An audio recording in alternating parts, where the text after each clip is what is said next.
Hello everyone, Venris here, and today we'll be talking about Norska and my first impressions from Tides of Torment DLC. I played Sayl the Faithless quite a few turns, and I want to give my initial impression, what do I think, and we'll be able to compare those impressions later on in future when I will be releasing a campaign. So let's hop in immediately into the impressions. So Sayl the Faithless is an interesting choice for Norska for sure, because he is not a Norska. He's more like a Chaos Warrior character, and immediately we see that CA was trying to do something that they did poorly with Aranessa in the future, a bit better with Ostanka, and here I think actually they nailed it in a way. Let's say it, because first of all, Norska is getting a lot of reworks, it seems. The reworks are going to the old system, meaning that it's not that Norska received a new content in a way. We still have a book of monsters with the hunts, that they are just more hunts and they are easier to do. There were many mods, SFO including, that was just skipping all this boring quest immediately because that was always bad.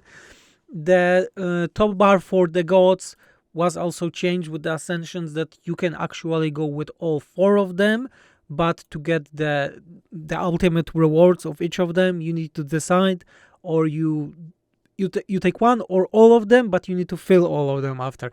I think it's quite logical. I like the change. Yet again, it's simple. Other stuff that we have: technology, usual, vanilla loves tabs right now with all the reworks, so this is no different. We're getting tabs here, so I understand it. Again, it's fine.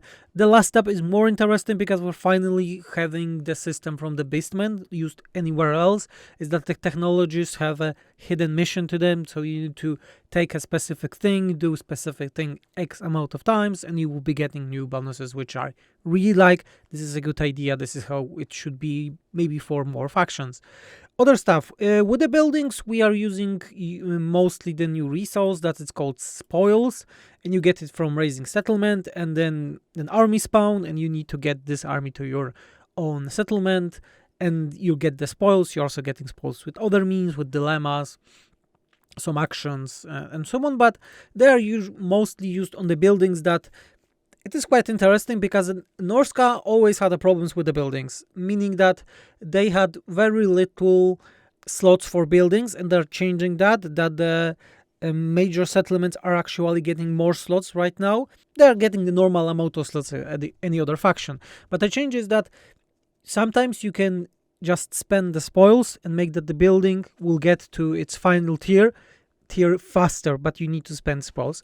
I like the system, being honest. It's nothing groundbreaking, and overall, in terms of the building, Norskan didn't change much besides that, so the spoils are helping. We also have those also used everywhere, sadly, in every faction right now.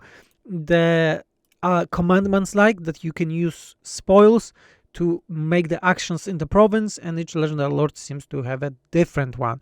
And again, it's okay. I like it. It's fine. My problem is that every faction is getting the same thing.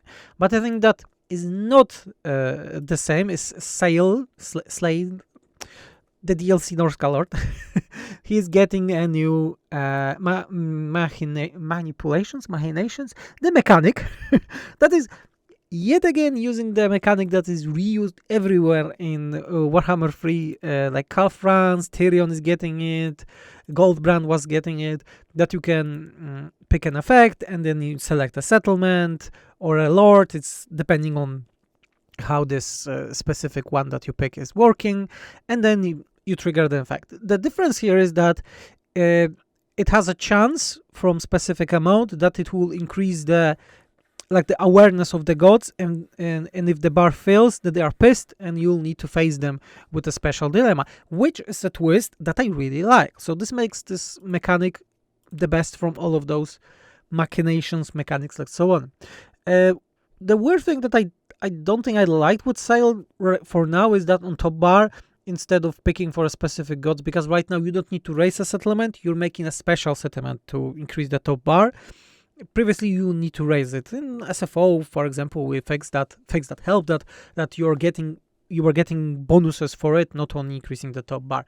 But Sayl has something that there's just one bar that fills, and when the bar fills, you're getting more bonuses to Chaos Warriors, because in his altars, so those special settlements that you make to increase the bar, you're getting bonuses to other Chaos Warrior units that he's getting, and I think it's okay.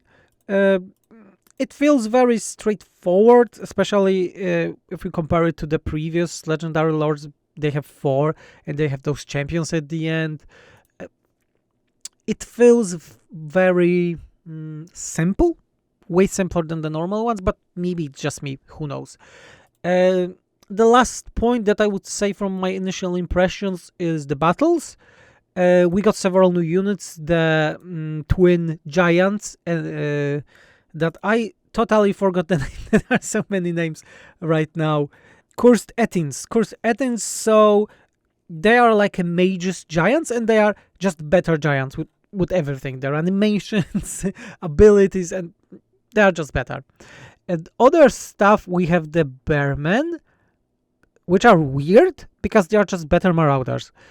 So normally we had that there were Marauders, then we had the Berserkers that were very specific low defense, low armor units that were very high damage value, which I really liked. They were very good unit. And then you had champions. Now you have Marauders, Bearmen that are 11 of Berserkers, and then you have champions. There's a lot of bonuses to the Bearmen, and for my initial impressions, there's like no need to get a different unit than the Bearmen for your infantry, which is weird. Other unit that I like is the Kurgans, because we are getting the Kurgans. You're actually getting a cavalry unit that is not a hybrid for Norska, which is okay. I like the idea of a unit. I didn't check the other units just yet because I'm still playing. I saw some ROR units, the new ones. They seem very plain. And besides that, I would say the Norska, my initial impression is that they don't feel much different than the vanilla one from the update. I know that people didn't like Norska, but I still think that the Norska was having a good mechanics.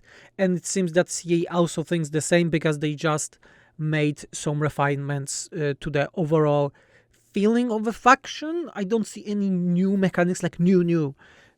No, everything is the same as it was. It's just better. So it's Norska 2.0 for now. So my initial impression for the Norska is good. It's not groundbreaking, but I like it. I will be playing more, and then of course give my final verdict with the review. Besides that, if you don't know why SFO is not working, I made a giant post on Patreon about stuff, and I encourage you to always support SFO mod team, because we'll be getting a lot of news there, daily updates to the modding and so on, because we are also starting modding while still playing vanilla. Okay, more impressions coming for the High Elves, not the Dark Elves, and the Slaanesh, because I thought about Slaanesh in my head and I saw, elves, so it's Dark Elves. But no, High Elves and Slaanesh videos next, and probably at the end of the week I will have a full video with my impressions, and also ranking what is free for Norska and what is good for the DLC, and so on and so on. So yeah, I was Venris. Remember to like the video, subscribe, leave a comment. Supporting on Patreon really helps, and I'm getting back to playing and gathering my feedback, and the rest of the team is having a lot of feedback also, because they are playing over the weekend, and I have documents and a lot of text to check from them, so we can start fully on modding soonish. Okay, see ya everyone!